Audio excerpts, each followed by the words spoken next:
Ready? Alright.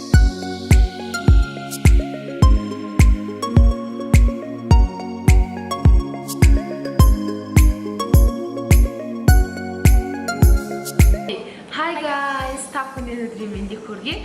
Ингээд Ибул ялагийн зөвлөгөө болонгаар тэргэл сарын ирлээ. Санаа цаанаа Ибугийн блогийг үздэг хүмүүстээ энэ өдрийн мэндийг хүргэе.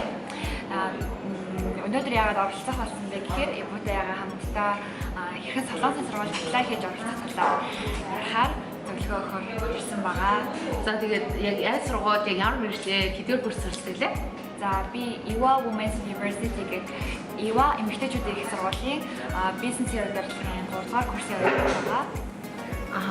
За, ерөнхийдөө болохоор өнөөдөр та бүхэндээ Солонгосын их сургуульд хэрхэн аплай хийх вэ? Монголоос хэрхэн аплай хийх вэ?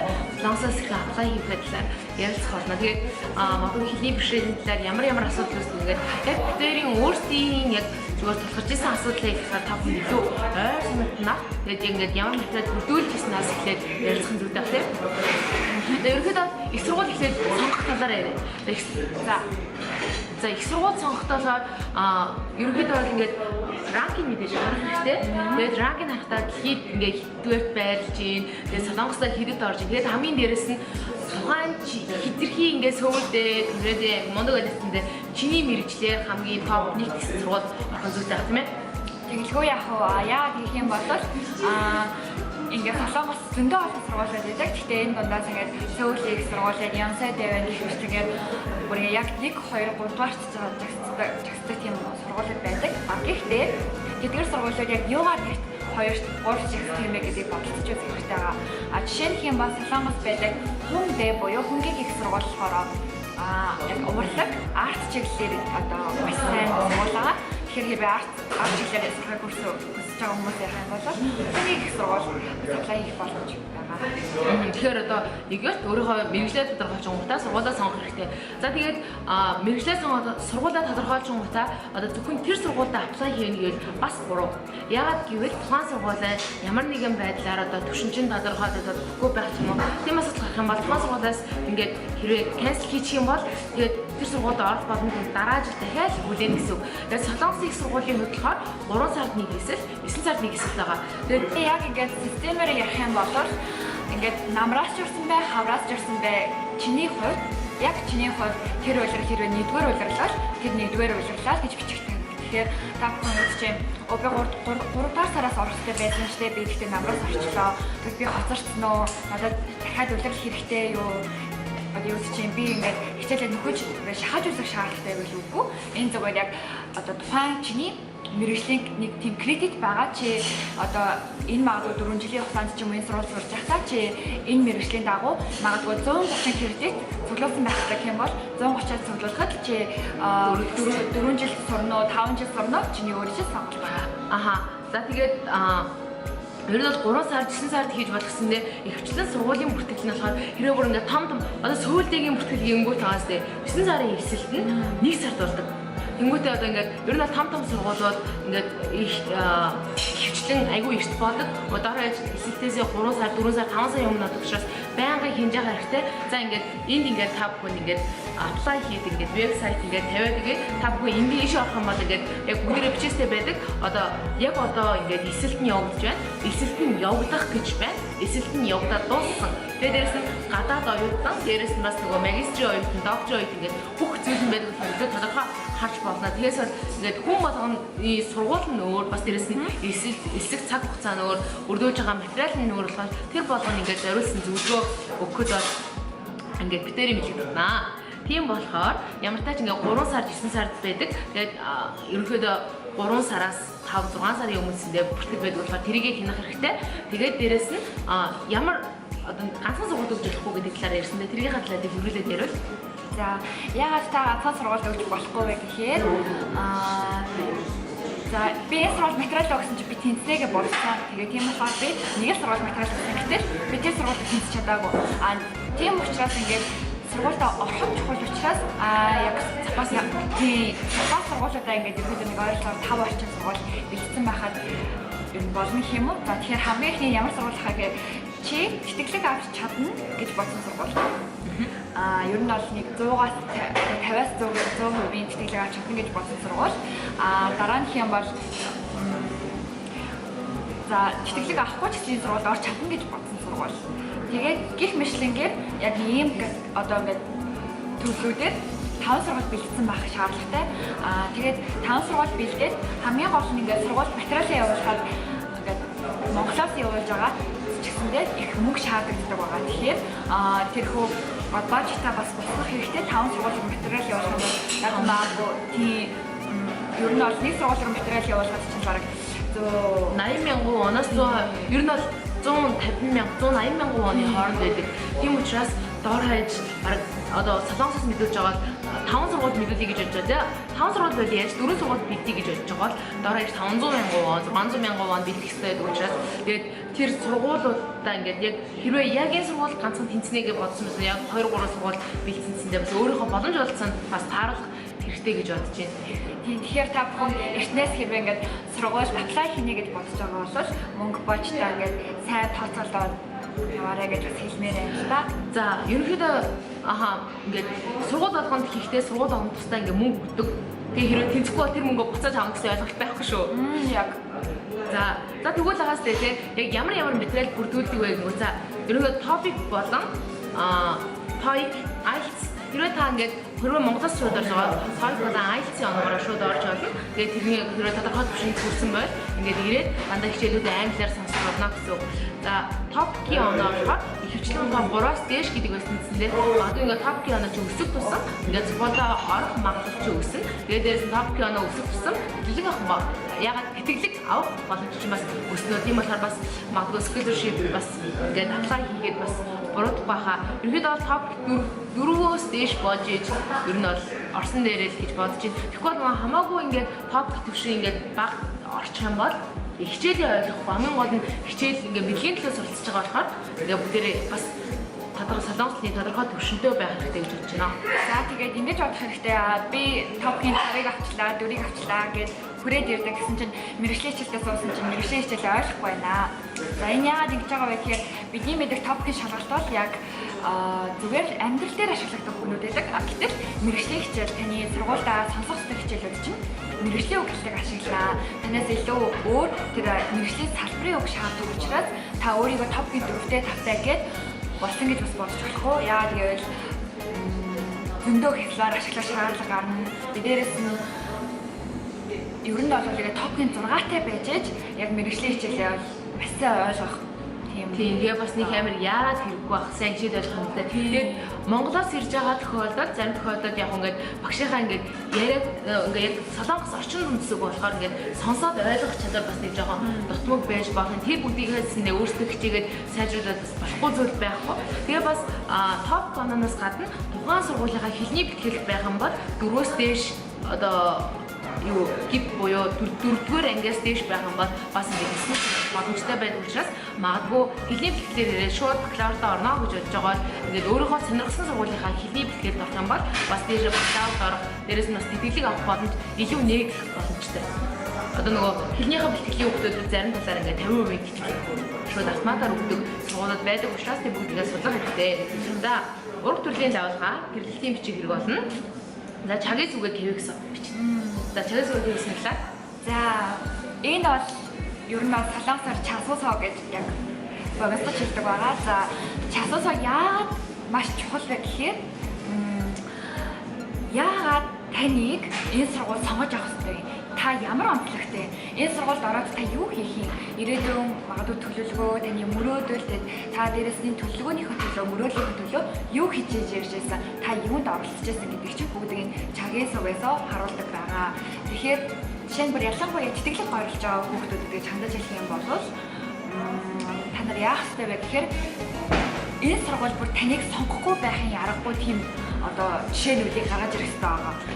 Хэрвээ энэ сургууль чил байхгүй байх юм бол энэ сургууль баг ингээд хэрэггүй юм шиг байх. Тэгээд хамгийн гол ингээд магадгүй ингээд чагийн сүгэн дээрээ бичгтээ ингээд намайг ертөнц болох ингээд би 2000 онд төрсөн гэж хэлхээсээ илүү магадгүй ингээд энийхээ ингээд онцлог тайлбарлаад би 21-р зууны шинэ эхлэл би ингээд ийм ингээд арай жоохон ингээд онцлогтойгоор ингээд бусад яг бүх жижигхэн бичэх юм бол чиний бичгийг ч уншаад ингээд тэр хүүхэд ийм хүүхэд байсан да гэж толгойд нь үлдэхэд тийм чагаас өгчихтэй. Яагаад гэвэл тухайн сургууль том байх тусмаа тухайн сургууль алдартай байх тусмаа маш олон хүүхдүүд яг чамтай адилхан мөрөөдөлтэй хүүхдүүд ингээд тэмүүлж байгаа гэдгийг анхаарах хэрэгтэй. За Quebec-ийн хувьд за тэгэхээр Quebec-ийг гэх юм бол одоо ингээд ирээдүйн мөрөөдлөө хэрхэн биелүүлэх талаар Quebec-ийг бичиж байгаа шүү дээ. Тэгэхээр миний бодлоор за яг нэг хүүхдүүдэд юу хэрэгтэй байдаг вэ гэхээр бяцхан стори маягийн Quebec-ийг бичвэл ямар вэ гэж би бодсон. Тэгэхээр жишээ нь миний таны нэг хүүхд гэвэл яг бизнесийн удирдлагын ангид яг цаасаа бичижсэн л та. Тэгэхээр хүүхд яасан бэ гэхээр тэр хүүхдийн сториг ярих юм бол тэр хүүхд ингээд зундаа ингээд имэг хэл лангуун дээр ингээд жимс зардаг байсан байгаа. Тэгсэн чинь ингээд жимс зарсан чинь лангуун дээрх нөгөө банан жимсэн дондох банан болохоор ингээд аяга хурдан харлаад тэг хүмүүс ингээд харалсан банан юм чи ингээд авдаг байсан гинэ. Гэтэл яг ингээд одоо яг судлаад үзэх юм бол харалсан банан илүү их амин тэмдэг хүнд хэрэгтэй байдаг бөгөөд илүү бас болсон байдаг учраас харалсан бананыг ингээд муудчиж жоохон тийм болчих гэсэн үгнээс биш хараа яг өөрт хэрэгтэй гэж бодсон үгнээс харах хэрэгтэй. Яг тэр нөхөө харалсан бананаараа Монголыг зөвлөсөн байгаа. Хүмүүс гадаад орны хүмүүс ингээд Монголыг харахтаа ядуу буурайч юм эсвэл юу ч чинь те магадгүй тоос шавхтай эсвэл цөв хаантай эсвэл дөнгөж зүгээр л нэг хөгжиж буй орон штэ гэж хардаг байсан бол гэхдээ Монголыг яг яриад үзэх юм бол Монгол дотор зөндөө ахын талхаа сайтай хүмүүс байгаа. Яг болсон банан шиг. Яг болсон банан шиг амин дэмтэй ингээд дэлхийд үнэхээр хэрэгтэй улс орн шүү. Монгол хүмүүс үнэхээр хэрэгтэй хүмүүс шүү гэдгийг харуулж өгөх юм бяцхан стори бас бэлдсэн байсан. Тэгэхээр та бүхэн ингээд өөрийнхөө төлөвлөгөөгөө бэлдэнгээ стори маягийн хэлбэрээр бичвэл бас болох баг. Тэгээд одоо Монгол яг харалсан манаа нэг юм ба за Монгол бүгдийг яг авчиж даа гэж бас бодлоо шүү. За тэгвэл Quebec-ийн хувьд болохоор яг Quebec-ийн яг сургууль төгсний хавцаараа юу хийх вэ гэдгийг бас боддоор бичих хэрэгтэй. Тухайн зүйл чинь магадгүй өмнө хийжсэн зүйлтэй чинь ингээ уялаа холбоотой болтой. Магадгүй та ингээд чаун фунсаа буюу сайн дурын үйл ажиллагаа хийлэг байна. За миний хувьд болохоор би болохоор ингээд сайн дур байлаа ингээд нийгмийн эмгэг бүлгийн хүмүүс таньсан сайн мөрөөд ажиллагаа хийдэг. За тэгэнгүүтээ би өмнө нь ийм сайн дур ажиллагаа хийдэг байсан гэсэн бичгээ үзүүлээд тэнгүүтээ би ийм үйл ажиллагаагаа одоо би сургуулаа төгсөөд ийм бизнестэй ингэж өргөжүүлнэ гэдэг. Ингээд бодтой бас хэрэгцсэн төлөвлөгөө байх юм бол ингээд хүмүүс илүү за энэ биелэх магадлал тэг хөв биш яг нэг хөв байна гэдгийг бас харах боломжтой. За ер нь бол Quebec-ийн хувьд тийм байгаа. За тэгээд дүнгийн тодорхойлолт. За Монголоос ирж байгаа хувь виз мэдүүлэхэд дүнгийн тодорхойлолт маш их болдог. Яагаад гэвэл гадагшаа суралцахад дүнгийн тодорхойлолт 75 одоо 12 жилийн дүнгийн үндчилж 75%-аас дээш байх хэрэгтэй. Хэрвээ 75%-аас доош байх юм бол магадгүй үнээр гадаад сурах гэж бодож байгаа тухайн өмнө сурч ирсэн сургуулиасаа цэцэрлэгийн тодорхойлолт ингээд цаашаа амжилттай сурна гэсэн тодорхойлолтыг авах шаардлагатай. Тэгээ угаасаа яаж ч үсэндээ Монголдоо хэлээрээ ингээд сурахдаа ингээд жоохон муу жоохон дутагдaltaа сурж байгаа бол гадаадд очиод бүр хэцүү нөхцөл одоо бүр хэцүү сурах нөхцөлтэй гэж бодлоо. Яагаад гэвэл гадаад гэдэг гадаад хэл дээр үзнэ гэх нь өөрөө таны ачааллыг бүр хоёр дахин нэмж өгч байна гэсэн үг байна. Тэгээ дээрээс нь Монгол хэрвээ ингэж сурч байсан бол энэ дээрээ яаж тэгээ баг он сурах юм яаж гэж дэлхий хамгаалах ингээд магадгүй ингээд таны материалыг уншаа шүүж байгаа хүмүүс ч хэрэглэж магадгүй шүү дээ. Тэгэхээр дээрээс нь таны дүнгийн тодорхойлолт гэдэг нь таныг Монгол яг ямар үйл явцтай ямар яг сурах үйл явцтай сурах тэр ажилдаа хэрхэн ханддаг байсан хандлагыг харуулах учраас таны дүнгийн тодорхойлолт маш чухал байгаа шүү. За магадгүй за нэг үсэн ярьж байгаа магистрийг бас давхар ярих юм бол магистрийн хувьд эсрэгтэй их сургуулийн өмнөх их сургуулийн гол чанаа 3-аас доош байх юм бол хэрвээ ингээд нөгөө сургуульчин тэнцээлээд ингээд материалаа өгсөнсөндөө виз гарах тохиолдол байдаг. Тийм учраас энэ чинь нөгөө виз гарах тохиолдол дээр дүнгийн тодорхойлолт гэдэг зүйл заавалжгүй байх хэрэгтэй учраас 3-аас дээшээ байгаа гэдгээс хянах хэрэгтэй. Хэрвээ 3-аас доош байх юм бол тодорхой хэмжээний бичиг авах хэрэгтэй. Дээрээс нь магистр байх юм бол өмнө сурж исэн сургуулиасаа бас тодорхойлолт ингээд бичиг авахтай нэг багшаасаа ч юм уу эсвэл сургуулийнхаа захирлаас би ингээд цаашдаа суралцах боломжтой өмнө сургалтаа ийм үйл ажиллагаа хийжсэн гэсэн бас бичгээ нэмэлтээр шаарддаг байгаа шүү. Бакалавр зэндээ тийм сургуулиуд бас байдаг шүү. За банкны баталгаа. За банкны баталгааны хувьд бид хоёр ингээд айгүй дэлгэрэнгүй ярих хэцүү. Ягаад гэвэл сургууль болгоноос шалтгаалаад өөр тийм байгаа. Тэгэхээр яг ингээд нэг тийм итгэмжлэгдсэн сургуулиуд гэж байдаг шүү дээ. Жишээ нь магадгүй арай нэр төртэй скол тухайн улстай арай дээгүүрт авдаг. Тэгээд дээрээс нь олон улсаас дээгүүрт авдаг сургуулиуд байж болно шүү дээ. Тэгэхээр Солонгост хэм бол яг ихний ингээд ер нь жоохон нэлээд нэр хүндтэй сургуулиудтай болохоор ингээд ерөөсөө банкны баталгаа шаардлагагүй байгаа. Тийм, тэгээд Монголоос ихтэй үрд бас банкны баталгаа шаардлагагүй юм бэлээ. За тийм учраас банкны ингээд тухайн сургуулийн ранкаас шалтгаалаад тухайн сургууль одоо ингээд магадгүй монголчууд байсан бол монголчуудын хаалга, гадаадуудын хаалгалтын хөв гэж бас байгаа. Тэгээд тухайн одоо иммигрантс ингээд бичиг гаргаад өгсөн байгаа. Тухайн одоо ингээд энэ жил одоо ингээд итгэмжлэгдсэн сургууль Тэнгүүтээ энгийн сургууль, тэнгүүтээ бүр монголчууд ингээ ер нь бол ингээ гадаад хүн ингээ 20-той болсон сургууль гэж байгаа. Тухайн зүйлийг цэндээ маш сайн хянах хэрэгтэй. За түүний дараа багшийн тодорхойлолтоо ярьсан. За тэгвэл пиано хийх талаар ярьсан. Пиано буюу одоо 2 дугаар курсээсээ 3 дугаар курсээсээ шилжин оролтлоо. Яагаад гэвэл одоо ингээ Монгол ингээд 1 жил 2 жил сураад магадгүй ингээ гадагшаа Солонгос дээрээ сурах болонгууд шууд сургуулийн хачаа шууд хүрээд ирдэг. Шууд 2 дугаар жилийнхаа дунджаас юм уу хүрээд ирдэг. Тэгхгүйгээр эхний 2 жилээ дуусгачаад Солонгос дээрээ бас дүүцүүлж явдаг. Тэгээ яг тэр дүүцүүлэх талаа нь юм бол 2 дугаар үеэр хүртэл одоо нөгөө эхний 2 жил чи яг ингээд суурь хичээл гэж үздэг. Яг Солонгос цэндээ эхний 2 жил суурь хичээл гэж бас үзэж байна. Мэргэжлийн хичээл гэж үзэж болно. Тийм учраас өмнө үзэжсэн магадгүй хичээлүүдээ дүүцүүлээд дүнгийн бичгээ аваад ирэх юм бол ингээд солонгосчууд 3 дахь курсээс орох боломжтой байдаг. Тэгэхгүй бас ингээд 1-р курсээ 1 жил ингээд төлбөр аваад тэгээ 2 дахь жилийнхаа төлбөрийг төлсөн байжгаад сургуулаа шууд голоос нь хаянгуудаа шууд солонгос ирээд сураад бүр эхний жилээсээ сурна гэдэг чинь 1-р цаг хугацаа 2-р түрүүн хүний үед алдагдaltaй болж байгаа учраас та бүхэнд бас тэгж пиано буюу одоо шилжин суралцах бас тийм боломж байдаг. Тэгээ солонгосоос сургуулийн хооронд бас пиано хийх боломжтой. Тэгэх юм бол өөртөө бодож солонгос хэлтэй бас өөртөө ойлгоод ингээд пиано хийх шинэвсэн буюу одоо шинээр эсэх тэгээ пиано хийх гэдэг тусдаа бас бичгээр өгдөг болохоор тэрийг бас хянах хэрэгтэй. Тэгээд ингээд пиано хийх дотор яг бас юуг анхаарах хэрэгтэй вэ гэхээр магадгүй таны Монгол сурч байсан хичээл солонгосын яг тэр хичээлдээ яг адилхан сэдвийн хичээлдээ адилхан сэдв заагдаад тэгээ та яг адилхан сэдв үзсэн үү? Энэ хоёр хичээл яг хоорондоо адилхан утгатай юу? Адилхан зүйл заасан уу гэдэг нь айгуу чухал байгаа шүү. Хэрвээ ингээд өөр зүйл заасан байх юм бол энэ манай сургууль тооцогдохгүй. Тэгээд өөрөөр хэлбэл кредитийн мөнгө ахаа нэмж өгч бол 3 курсээс орсон гэсэндээ илүү кредит судална гэсэн.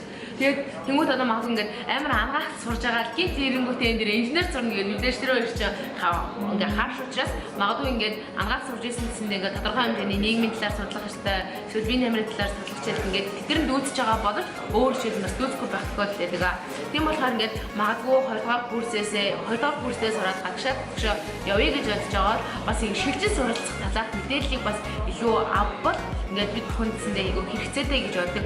Ингээд сургуулаа хаяггүйгээр ингээд шууд 3 дугаар курсээсээ ороод эртхэн төгсөөд тэгээ энд ирээдсэндээ хилээ сургуультаа хилээ сурсныхаа дараа бас пианобор орох ингээд тохиол бас байж болох учраас тэр бүгдийг та нар ингээд гой судалж үзээрэй. Тэгээд бас нөгөө яг тухайн сургуулийн сайтн дээр ингээд гадаад оюутан гингүүтэй гадаад оюутан шинээрээсээ гадаад оюутан шилжин орж ирэх гэдэг тусгай тийм 2 заалт байгаа. Тэрийг цэндээ та бүхэндээ үзэх шаардлагатай гэж бодож байна. Тэгээд ерөнхийдөө ингээд бүх ингээд материалаа ингээд бүгд бүтгөөчтэй ингээд тэгээд бас шагнал болон урамшууллуудаа бас айгүй сайн ороод ирдэг кита гэдэг.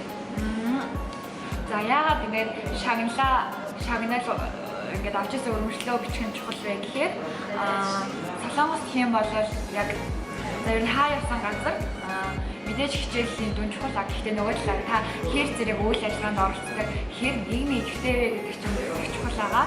Үнийг болохоор Пойдон зогийн цараа одоо Пайвараа цараа тэгээд дээрэс нь солонгос болохоор чаван бүнсаа буюу сайн дөрөв гэж маш чухал. Ягаад гэвэл чи ингээд сургууль боловсрсныхоо дараа ингээд магадгүй ингээд маш онц сурсан гэсэндээ нийгэмдэр гарахад ингээд магадгүй ингээд зан харилцааны хувьд эсвэл ингээд бусдад харилцахад айгүй дутагдaltaй байх юм бол энэ маш дутагдaltaй. Яагаад гэвэл ингээд эцсийн боловсрогдож байгаа үр дүнээ нийгэм дээр илэрж байгаа учраас бид хүн нийгэм рүүгээ ингээд айгүй ч гэсэн үйл ажиллагаа хийхэд айгүй чухал байдаг учраас ингээд сайн дурын үйл ажиллагаа гэдэг. Солонгос цэндээ монголчууд маш олон сайн дурын үйл ажиллагаа гэдэг. Та бүхэн бас манай сайн дурын үйл ажиллагаанд нэгдэж болно. Тэгээд Монголд гэсэндээ сайн дурууд ажиллагаанд нэгдүгээр бол ингээд бичгнүүдээ ингээд хавсаргаад тэгээд тодорхой бас оноо өгдөг. Тэндээ бүр хичээл хүртэл ингээд дүүцэлдэг. Кредит хүртэл дүүцэлдэг болохоор ингээд бас нийгмийн оролцоо гэдэг зүйл энэ бол гадаадад сурсан ингээд хүнтэй харилцаа гэдэг зүйл маш хэрэгтэй учраас та бүхэн бас хувь хүнийхээ боловсролд бас маш анхаарлаа хандуулах зүйтэй гэж бодож байна. За тэгээд дээрэс нь мэдээж Монголоос өгж байгаа өөрсдийнхөө материалыг орчуулах хэрэгтэй. Орчуулгын талаар виз өгөх талаар. Орчуулгын талаар гэвэл яг англи солонгос төр хоёулын дээр нь орчуулж байсан. Альва ерөн тамгатай бичигч бай. Тэгээд цагийн сугаас орч бай ер нь бүгдийг л орчуулж лээсэн л та. Тийм гэх юм уу? Аха. Тэгээд ерөөдөө цагийн сугаасаа хэрэгсээгөө өөртөө бичнэ. Тэмүүтээ бусад нөгөө шаардлагатай бичиж баримтуудыг заавал тамгатай орчуулгаар орчуулсан байх хэрэгтэй. Тэгвэл магадгүй өөртөө солонгос их мэддэг байлаа гэсэндээ тухайн бичгээрээ ингээд орчуулад хасрах юм бол чи ингээд хүчингүй гэсэн үг. Тийм болохоор та бүхэн бас заавалчгүй нэр бас ингээд том байгууллагаар ингээд зөөрлүүлээд шаардлагагүй орчуулгын авчаанд хандаад тэгээд өөрсдийнхөө материалыг зүгээр мэйлээр ингүүтээ мэйлээр хариугаа авчиж болно. Ягаад гэвэл тухайн их сургууль ямар байгууллагаар дамжиж ирж байна гэсэн ерөөсөө тийм тусгай зүйл залт байхгүй. Чи хүн л бол яг адилхан материалж ирж байгаа гэсэн үг. Тийм байгаа ингээд манай Монголд зөндөө олон байгууллагууд хүүхдүүдийг сургууль зурчилж өгөөд энэ ер нь бол чон нэлээх мөнгө авдаг шүү дээ. Зуршлын мөнгө гэдэг. За үнэхээр яг та тухайн сургуультай хэрхэн аплай хийхийг мэдэхгүй байх юм бол мэдээж болж юм те. Ингээд тохирох байгууллагаар дамжуулаад авчихсан. Тэр үнэхээр та хэлэн мэддэг байгаа. Эсвэл та ингээд тэр сургуулийн сайт руу ороод англи дээр бүх мэдээллийг авч болж байвал өөрөө үнэхээр ингээд бас найзлахтаас асуугаад ингээд битэр ч гэсэн зөвлөж байгаатай адилхан ингээд хэрвээ таны ингээд чадал чинь хүрэхээр байвал өөрөө мэдүүлсэндээ таныг нэг амар татгалзаж авахгүй байх шаардлага байхгүй гэсэн. Гэхдээ ямар бас зарим ингээд айгуу тийм айгуу дажгүй байгууллагууд нь ингээд тухайн сургуультай бас ингээд шипи харилцаатай байх ч юм уу бас нэг тийм тохиолдол байдаг. Тэгээд тийм тохиолдлыг үүсгэжсэндээ тэр хамгийн гол хилээд байгаа юм байгууллагаар дамжуулсан ч адилхан хувь хүний зүгээс өөрөө аплай хийсэн ч адилхан болохоор заавал ч нэг амар тэгээд байгууллагаар дамжуулаад авах бас нэг амар тэгээд шаардлагагүй гэж бодож байна. Зарлагдах шаардлага байхгүй. За ерөнхийдөө тэгвэл бид нар аплай хийхдээ тэнцснийхаа дараа яах вэ? Тэнцсэн үр дүнд ингээд мэйлээр хүрээд ирчихлээ. Тэгэх юм бол та бүхэн төлбөрөө төлөх хэрэгтэй. Энэ маш чухал байгаа шүү. За тэтгэлэг авсан хүмүүс бол яах вэ?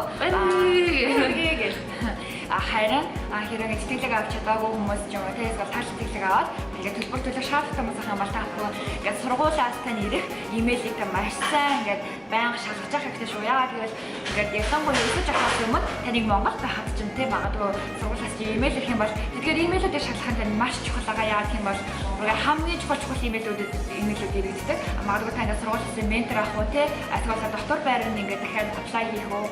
Эсвэл сургалтын төлөвлөгөө та хэдний дотор төлөх хэрэгтэй вэ? Хэдний дотор та магадгүй доллараар ч юм уу, воноор ч юм уу та яаж шилжүүлэх хэрэгтэй вэ гэдэг бүгднийг тайлбарлаж өгдөг байгаа. Тийм. Одоо нөгөө сургуультай тэнцэн гингүүт за одоо би тэнцэн юм чинь за 9 сарын 1-ний төлбөрөөр бариад очиж гэсэн тийм байхгүй. Бүх зүйлүүд чинь ингээд мэйлээр ирэх учраас мэйлүүдтэй маш бэлэн байх хэрэгтэй, байнгын хянаастай байх хэрэгтэй.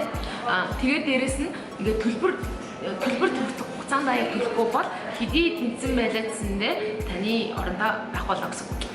За тэгээд дээрэс нь ингээд үнэхээр чухал зүйл хэлэх юм бол та үнэхээр өөрийн currently ашигладаг яг одоо ингээд үнэхээр чухалчилж ашигладаг байнга шалгадаг имэйлээ та сургуультай өгөх хэрэгтэй шүү. Яагаад гэвэл за нэг имэйл бичиж магадгүй ээжийнхээ имэйлийг бичиж аавынхаа имэйлийг бичиж гээд биччихсэн чинь магадгүй таны аав ээж чинь шалгахгүй ч юм эсвэл магадгүй таны ингээд аав ээж чинь шалгахаа мартчихсан юм ба тийм байх тохиолдол. Тэгэхээр та заавал өөрийнхөө ашигладаг имэйлийг та өдөр болгон шалгадаг имэйлийг өгөх хэрэгтэй шүү. Байнгын харилцаатай байх гэдэг дугаараадсан айгу найдвартай хэлсэн байхтай. За ингээд төлбөрөө төлчлөө, солонгост ирэх болчлоо. За шууд яг ингээд солонгост амьдарч байгаа их сургууль руугаа орж байгаа хүүхдийн хувьд яалчгүй ингээд бэлтгэлтэй өмнө нь ингээд солонгост амьдраад үзсэн солонгос хүмүүс ямар ааштай, яаж одоо багш нартайгаа ивзүүдээ болохыг үзсэн. Харин Монголоос ингээд шууд ирж байгаа хүүхдүүд бол одоо ямар орчинд амьдрах вэ? Тэгээд дээрэс нь ямар хичээлүүд судлах вэ? Тэгээд дээрэс нь яг камны хэвэг суугаа аюулгүй харах хэрэгтэй. Одоо тэр нь болохоор хичээлийн төлөвлөгөө гэсэн үг. Тэгээд тухайн хичээлээс сонгохдоо тэр хичээл шалгалттай хичээл үү, жунгангуусаа буюу дундын шалгалтандаа хэдэн оноо өгөхгүй, хямралгуусаадаа хэдэн оноо өгөхгүй. Тэгээд дээрэс нь цаашдаа ингээд суралцахад хэдэн бие даалт хураалах вэ гэдэг чинь амар чухал юм. Тэгэхгүй өдөр болгон бие даалтын хичээл сонгочих юм бол эсвэл ингээд амар мэдэхгүй байж агаад 4-р курсынхаа хичээлийг 3-р курсынхаа хичээлийг сонгочих юм бол ойлгохоос өөр аргагүй. Тэгээд мэдэхгүй юм чи яах юм бэ? Тэгээд муу оноо авбал бас хэцүү харамсалтай. Тэр их тэгэл зарим хичээлүүд нь оо чи 1-р курс их юм уу шууд гаргацдаг бас тийм байгаа шүү. Тийм болохоор ингээд бас бэлэн мөнгөтэй их хэрэгтэй тий шууд ингээд тэгээ хаана амьдрахаа зөвлөсөн байх хэрэгтэй. Тэгээ хэдийн чөлөө цаагаахтай хэдийн хичээлээ хийх вэ. Тэгээ бас сэтгэл зүйн бэлтгэл амар хэрэгтэй. Ягаад гэвэл ганцаараа бүх юм ганцаараа шинээр хэлнэ. Бүх юм шин ингээд ашиглаж байгаа аппликейшн хүртэл шин. Тэгээ дээрэс нь ингээд солонгосчууд ялангуяа хүндрэлийг амар их ингээд дээгүүр тавьдаг ингээд сомбэнер буюу ингээд төрүүлж орсон хүмүүстэйгээ ингээд ингээд басарч зөөсөн сомбэний маниасаа ингээд мэдлэг эсвэл ингээд хэвсгийн юм дээр буюу их сургуулийн багш нараа хүндлэг хүртэл тийм айгуу тийм амар Монголыг бодож байгаа соёлын үед бас өөр талууд бас байдаг учраас тухайн соёл тухайн зүйл бас сэтгэлийн бэлтгэлтэй ирэх юм бол амжилттай сурах бас нэг баталгаа болж өгнө хаа гэж бодож байна. За тэгээд яг ингээд шууд солонгосын мэдхгүйгээр Монголд ирж байгаа ингээд ихээр болсон тийм хүмүүс хандаж хэлэхэд юм бол өөрийнхөө амьдрах байгаа орчин тойрны тэр ингээд юу байгаа тий ингээд жишээний үг чинь би хаанаас ингээ хувцас авч болохоор би хаанаас хүнсээс өглөж болохоор би хаанаас нэмээд би аль дэлгүүрээс нь ингэж авч болохоор би хаашаа явах юм бол одоо ингээд магадгүй бас илүүгээд одоо хөгжилтэй цагийг те зугаатай цаг өнгөрүүлж болохоор гэдэг талаар орчин тойрноо маш сайн судлах хэрэгтэй байгаа. Тэгээд бас танилтай хүн талын зэн ингэ мэдчихсэн. Ингээд магадгүй дээдл чинь самбэ одоо нөгөө таньдаг ах гişнэр чинь одоо жишээ нь миний хажууд ингээ манай самбэ буюу манай дээдлийн хөрсийн өн сууж байгаа. Тэгээд энэ мэдчлээ ингээд хүмүүстэй айгуу танилцаа. Тэгээд дээрэс нь өөрийгөө хэн бэ гэдгийг хүмүүст маш харуулах хэрэгтэй. Тэгээд дээрэс нь би юу чаддаг вэ гэдгийг айгуу сайн харуулах хэрэгтэй. Тэгээд хүний сурсан юм хизээч илүүддэггүй гэдэг шиг магадгүй Монгол нэг аягыг амар сайн угаагаад сурсан байлаа гэхдээ тэр чинь ингээ хүний нутагт бас ингээ тухайн хүний мэдлэг болох учраас бас нэмээд хэлэхэд эмэг аюугаа сэтгэлээсээ хийж сураарай. Тэгээд дээрэс нь анханасаа төлөвлөгөөтэй анханасаа сайн сурахын төлөө анханасаа ингээ энэ төлбөрийг өөрийнхөө төлөө зориулж төлж байгаа. Тийм учраас ингээ тодорхой хэмжээний мэдлэг авах хэрэгтэй гэдэг зүйлийг ухамсартай шингээгээд онц сураарай гэж хүсэж байна. Тэгээд дээрэс нь та бүхэн ингээ чадахгүй байж болно гэж битгий шантраарай. Харин ямар ч ажил байсан гэсэн ялангуяа хэрвээ тэр нь сайн ажил, зөв ажил, дээрээс нэг үнэхээр хүнд хэрэгтэй ажил, танд өөрт чинь тустай, магадгүй өөр хашааг өгөх ингээд үнэхээр чухал ажил хамаал та ингээд заавал тэлээсээ чадахгүй ч гэсэн хамаагүй, мэдэхгүй ч гэсэн хамаагүй зүгээр та хардаж болно, ингээд хэцүү байж болно. Гэхдээ бууж өгөхгүйгээр зүрх сэтгэлээсээ хийгээрэй гэж хэлмээр байна. Тийм бол амар үнэлэгддэг солонгос хүмүүс ингээд сэтгэлээсээ ханддаг хүмүүс үнэхээр их дуртай.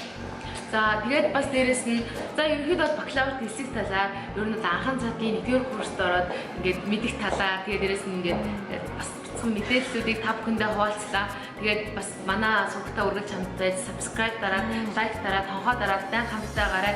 Тэгээд магадгүй та бүхэнд магадгүй солонгост ирээд ажлын байр арбайт хэлхийн олох үе талаар мэдээллийг ингээд манай хамгийн анхны дугаар дээр бичигдсэн байгаа. Тэгээд магадгүй хэлний бэлтгэлээр ирж байгаа бол магадгүй энэ бакалаврын мэдээлэл орсон байгаа учраас хэлний мэдээлэл яг 2 влогийн өмнө байгаа учраас тэдрэлөө бас ухраад тэгээд гоё мэдээллүүдийг аваарай гэж чинь магадгүй тун утгагүй та бүхэн бас докторт хэрхэн эсэх талаарх мэдээллийг Сөүлдэгийн докторт сурдаг хичтэйгээ зөв хуваалцах учраас ингээд манай блогтай хамтаарай. Сэтгэлийн талаар ярих юм бол ингээд заавал зөвхөн TOEFL оноогоор сэтгэлээ өгдөг биш шүү. Солонгосын сургуулиуд TOEFL оноогоор IELTS оноогоор сэтгэлээ зөндөө өгдөг. Тэгэхээр TOEFL хийх бол та бүхэн ингээд мэдээж 80-аас дээш оноотой гэж бичсэн байгаа. Гэхдээ хэрвээ та ингээд магадгүй ойролцоогоор 95-аас дээш оноотой байх юм бол бараг full сэтгэлэг авах боломж байгаа. Дээрээс нь IELTS оноо хэрвээ 6-аас дээш авсан байх юм бол бас бүтэн сэтгэлэг авах зөндөө их боломж байгаа шүү. Тэгээд дээрээс нь бас нөгөө тэтгэлийн талаар ингээд сайт байдаг. Тэгээд дээрээс нь та ингээд TOEFL оноо за магадгүй топ кино зүгээр нэг 5 4 мөрөдөө байлаадсэндээ ингээд scholarship дээр амар ингээд би ийм зорилготой би ингэж суралцсанаа гэдэг зүйлээ бас айгуу сайн бичиж юм байна. Сэтгэлийг авах боломжтой. За ер нь тэтгэлийн талаарх мэдээллийг дараагийн влог дээр хэлье. Влог дээр орно. За тийм учраас та бүхэн сэтгэлийн талаар мэдээлэл авах хүсвэл subscribe дараарай. Тэгээд бидээрээ өргөн чанар талгаарай. Энэ удаагийн влог инфо өндөрлж байна. Баяртай.